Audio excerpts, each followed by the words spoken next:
Engineer Gold Mines is focused on the exploration and development of the historic high-grade Engineer Gold Mine situated 32 kilometers southwest of Ackerman, British Columbia. Engineer Gold Mines is fully permitted for surface and underground exploration with the drill program now underway.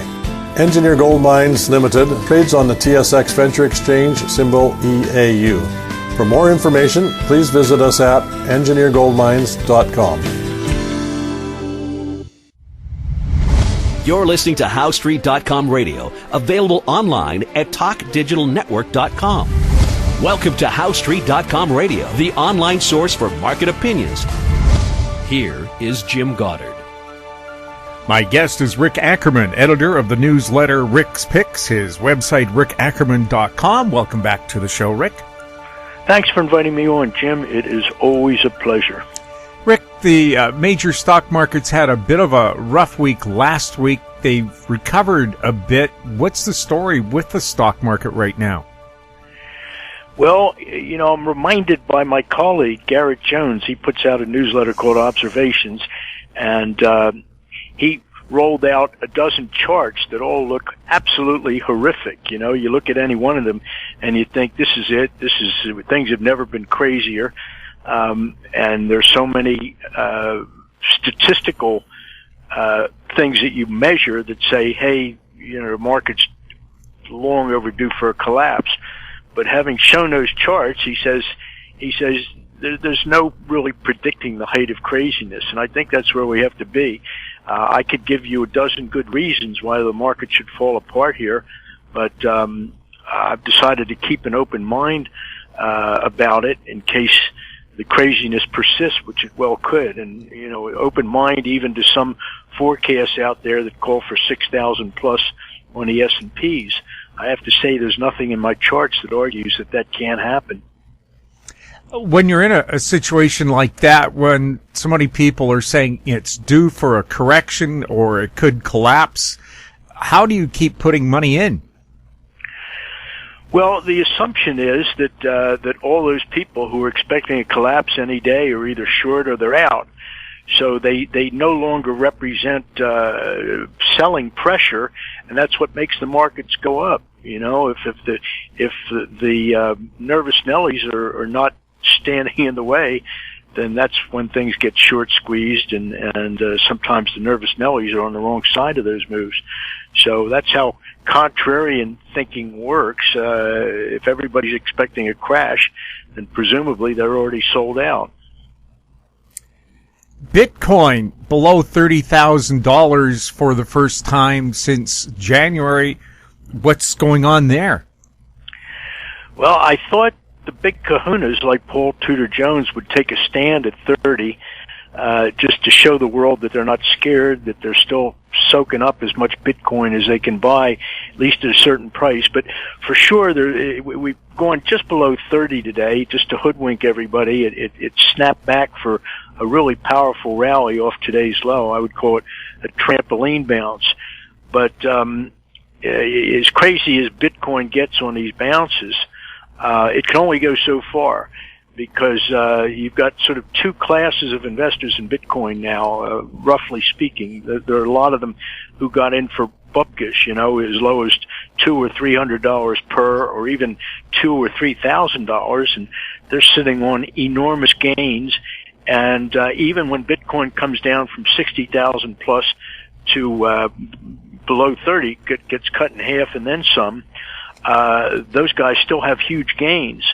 But where the supply comes in is all the last rally, people who got in somewhere in the neighborhood of, well, let's just say 30 and above. If you're in at 40 or 50 or 60, and you've seen how hard Bitcoin can get sold down, you're probably saying, hey, please, Lord, I'll never do it again. Just let me get out even. So they, and that's what this rally's got to move into. So it can only go so far, and we've got to shake out a lot of the losers before Bitcoin can sort of clear the air and do something crazy to the upside. So many institutions say they're going to get into Bitcoin, or at least cryptocurrencies. Is this a case of, are they going to try to pick the right one, or the few that will survive and thrive? It's sort of like, I guess, the invention of the internet or the automobile, where you had thousands of people getting in at the start, but only a few successful survivors. Yeah, and I've got some real Bitcoin experts in my own chat room, and they tend to think that it's really going to settle on just a couple of there are, like, we had so many different makes of cars. I think there's maybe 1,500 flavors of cryptocurrency now, and a lot of them will get shaken out, leaving just a few to dominate. Ethereum seems to be a popular choice among my guys, and of course, Bitcoin itself from the Satoshi mintage. So it'll sort itself out over time. But when these institutions talk about going in, or when someone with a high profile like Musk says he's sucking up Bitcoin, they're really talking their book, and it never fails. But I think that the banks are not really big speculators in Bitcoin. They're basically saying we're kind of opening the doors, digitally speaking, to Bitcoin transactions. So, but I don't think they're big stakeholders here. So they just enjoy kind of mouthing off and talking up Bitcoin because they're involved in it in one way or another, but not in the way of some of the big, the big speculators like Paul Tudor Jones and Michael Saylor and Raoul Pal.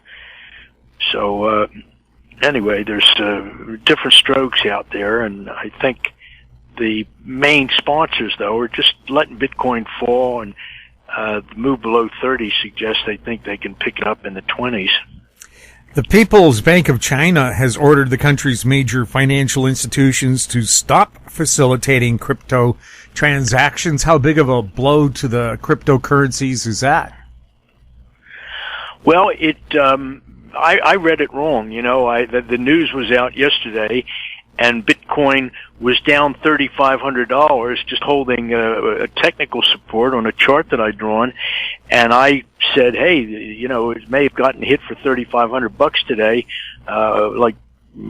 but it really looks relatively strong considering the news. I mean, the news was from out of China was really a gut punch to Bitcoin, and here it was only down $3,500. So today they had the delayed reaction. They beat the hell out of it, took it from 33 plus down to 29, and it was a surprise. I sometimes wonder not who those guys are out there who manipulate it, but who all the idiots are who see the news, and I have to put myself in that group of idiots. The news hits and you're thinking, well, it looks pretty strong here, or it's not getting hit as badly as you thought it might, and then the next day it gets hit worse than you thought it might. Well, China, of course, flip-flops on Bitcoin, something fierce. It was just a little over a year ago they banned it.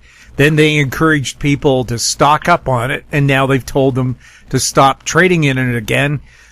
What does that do to any confidence that there was or wasn't in it? Well, for all the corruption that you have in China, I sometimes think that they just have a reverence for honest money. And with respect to gold, they've never much inhibited their citizens from buying, selling, storing, trading gold.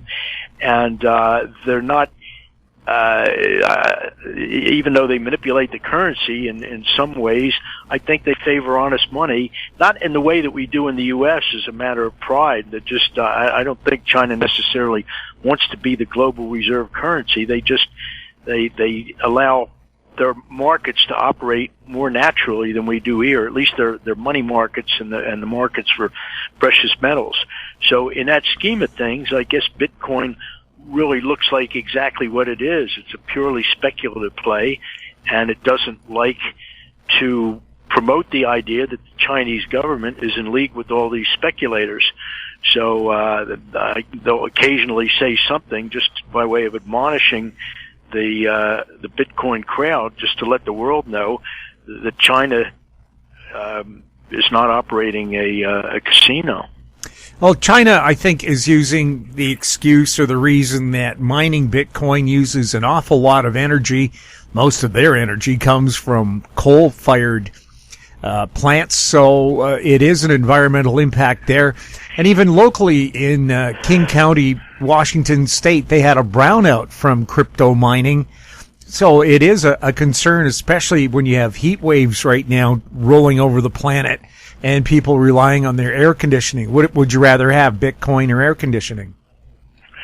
Well, at the sovereign level, I think China's a little bit hypocritical there to talk about environmental concerns. I guess they are concerned about resources and how they're allocated, and I expect that they wouldn't want a lot of energy to go toward the creation of Bitcoin if it pulled energy away from other more essential activities, industrial activities.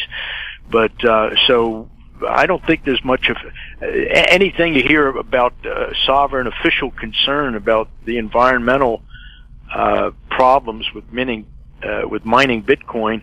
I think it's just all talk.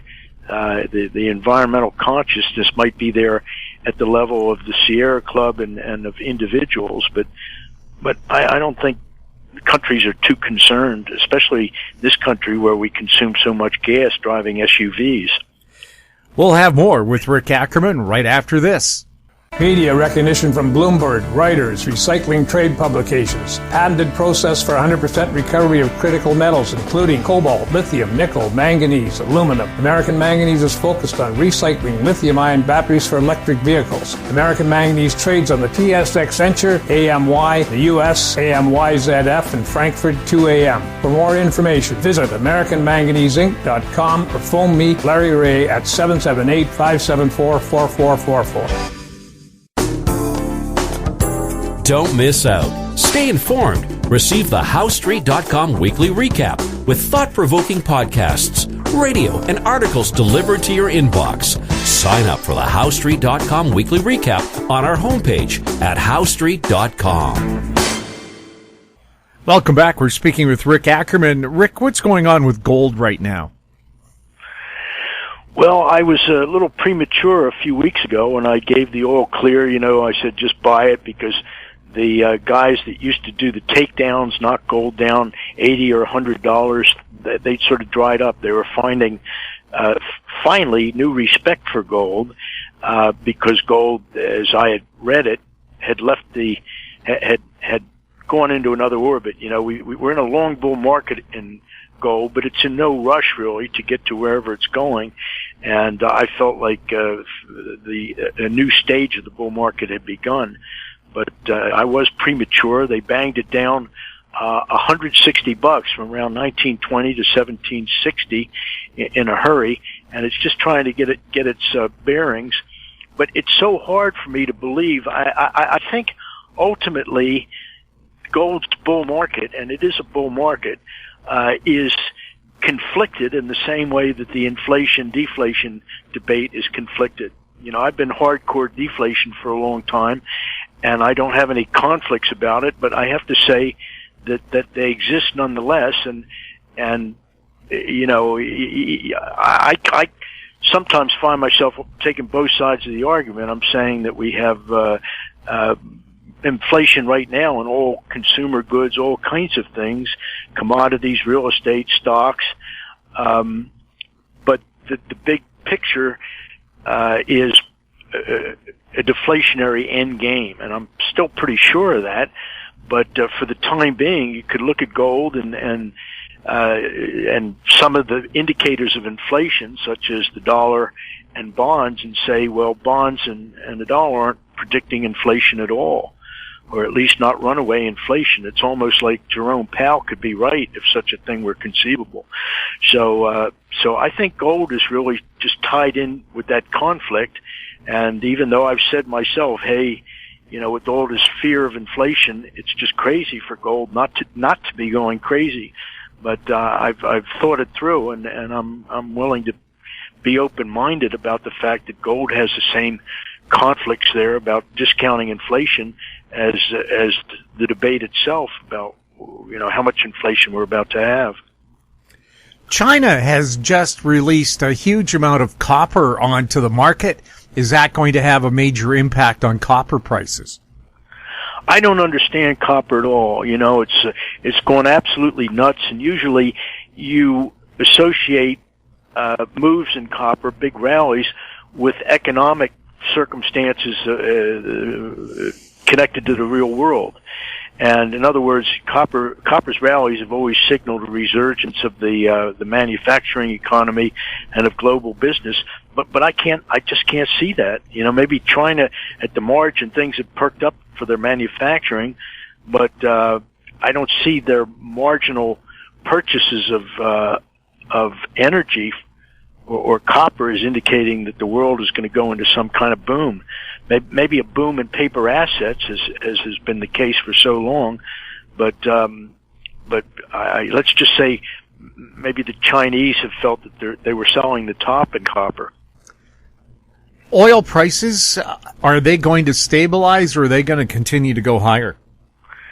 I think higher, and again, it doesn't make any sense to me because we're not really having a global manufacturing boom, and anything boom. Things are sort of getting back to normal, and there's pent-up demand that's creating kind of a temporary boom, but I think oil has way overshot any rally target that would be based on demand. But even so, from a technical standpoint, I have no problem with $75, $78, $80 a barrel. Rick, thank you so much for chatting with us. Well, thank you, Jim. It is always a pleasure to talk with you and connect with your audience. My guest has been Rick Ackerman, editor of the newsletter Rick's Picks, his website, rickackerman.com. If you have any questions for Rick or any of our other guests, you can send them to info@howstreet.com, our YouTube channel, Talk Digital Network. Find us on Twitter @HowStreet. We're also on Facebook. I'm Jim Goddard. Thank you for listening. Comments made on HowStreet.com radio are an expression of opinion only and should not be construed in any matter whatsoever as recommendations to buy or sell any financial instrument at any time. Available online at TalkDigitalNetwork.com. HowStreet.com radio is a production of HowStreet Media Incorporated.